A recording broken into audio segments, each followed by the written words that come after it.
Okay, we are back with spoilers for Bad Times at the El Royale. And I've got to say that when I went to see it on Thursday night, it was pretty packed. So I hope the film does well. It's again obvious that the actors really poured a lot of energy into this film. So and the directing wasn't bad. I have no qualms about the directing. But again, he's Drew Goddard, the guy that did it all. Right, direct, produce. I'm doing art department and stunts, and I was ready to see his name come up 100 times. It's funny. Anyway, so let's talk about the storyline. So it starts out with this guy that we don't really know nothing about hiding a bag in the ground of the room, and again the camera just stays static. Um, and here's the odd part of this. Okay, from the story standpoint, we know that the entire at that time 10 years ago all the rooms were being watched, right? So there was somebody always there. I mean, the kid says, of course, 10 years ago, it wasn't the kid who wasn't there, as he was in Vietnam. But at that point in time, it was busier, and they had a lot more people there, right?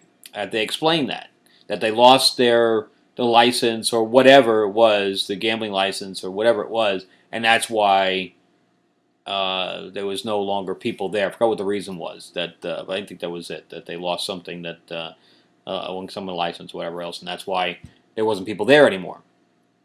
I do like the fact that the state line went right through them. Of course, I don't know how that works state tax-wise, etc. But that was interesting. I wonder if there is a place like that that runs right directly down the middle of any state line. But anyway, so if they were being filmed or even observed, and there was more people there, then obviously there was probably more observers there. Why didn't they know about that bag being there? Very odd. So anyway, there was that was one of the holes, and that wasn't really explained. If something had come up where if somebody saw the guy tearing apart the room, I don't know. When Jeff Bridges was tearing apart the room, he happened to see that, and he was, only one guy observing 4 or 5 rooms at once. I don't know. Anyway, that's a hole. And but anyway, so then of course we go on to the kidnapping, and I was really upset that John Hamm's character got killed off as quickly as he did. I really wanted to see more about the FBI side of everything, and of course he tried to go in there and help Emily's sister, not knowing it was her sister, and she was kidnapping her out of love. I thought that was an interesting twist. But I'm sorry that his character got killed off so quickly. I liked his character, especially when he was playing a duality type situation where he was playing the southern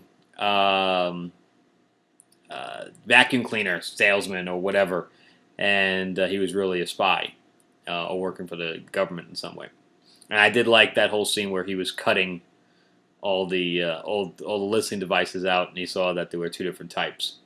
I thought that was interesting too. There was some good scenes in there, and of course he had a child and everything else, which really makes you sad, thinking that that his family was never going to find out what happened to him. But anyway, so then we really go into the storyline of the 2 sisters, and here comes the wild card, which is Chris Hemsworth's character, who is the wild card of the entire film. So when he comes in, and everything goes to shit. But and then we have Jeff Bridges' character, who is losing his memory, and he hooks up with Cynthia Erivo's character, and she was Darlene Sweet, that's right, the singer, and I like their dynamic. And the film did catch you by surprise a few times where he got hit, hit by the bottle, and the guy in the beginning got shot through the back. And I was upset that John Hamm took the bullet, but and then it was interesting how we saw it from the other side where Miles took the shells through the glass.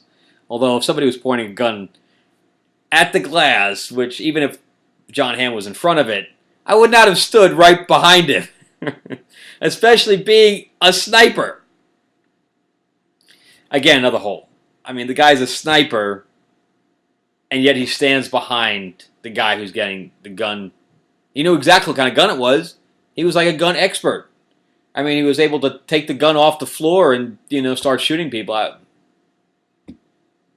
don't know, again, a couple of holes. And again, if he wasn't running the whole show, I wonder if a couple of things would have been corrected with somebody saying, by the way, this makes no sense. And then the scene that I was talking about in the non-spoiler is, we're about to do this whole shootout, and then we have to go to Miles' backstory because I don't want to kill anybody anymore. And you obviously in your mind you're thinking, well, he's a serial killer, but 123 people is a lot of people for a serial killer to murder. So, and then of course we realized that he was in Vietnam, and that was alluded to kind of through the beginning with them being on the television, talking about Vietnam and everything like that, the ceasefire, which means he got let go early. So they were just doing a ceasefire, and they were just talking about it. Meanwhile, he was working for the hotel for a while.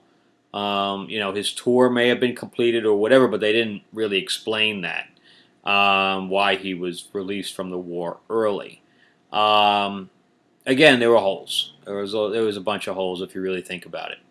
But overall, I thought the film was pretty good, and I thought it was a pretty good character study.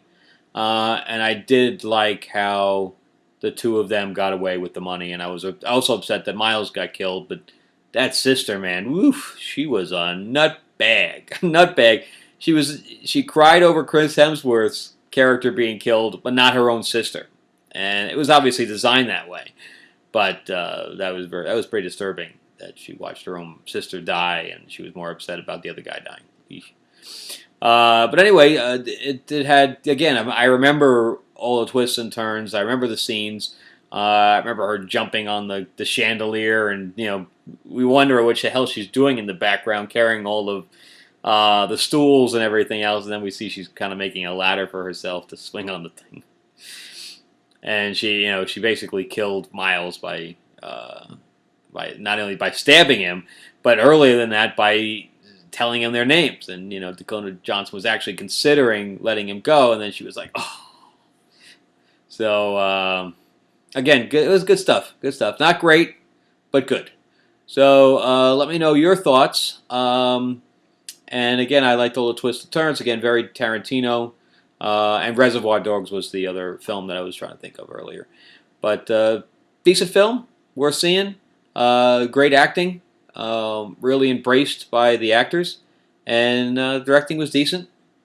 And give it a look. All right, and definitely if you're into that type of character study type of film. All right, have a great weekend. I also saw The Hate You Give, and I'm just going to do a quick review on that as well. And again, subscribe, and thanks for watching. All right, have a great week.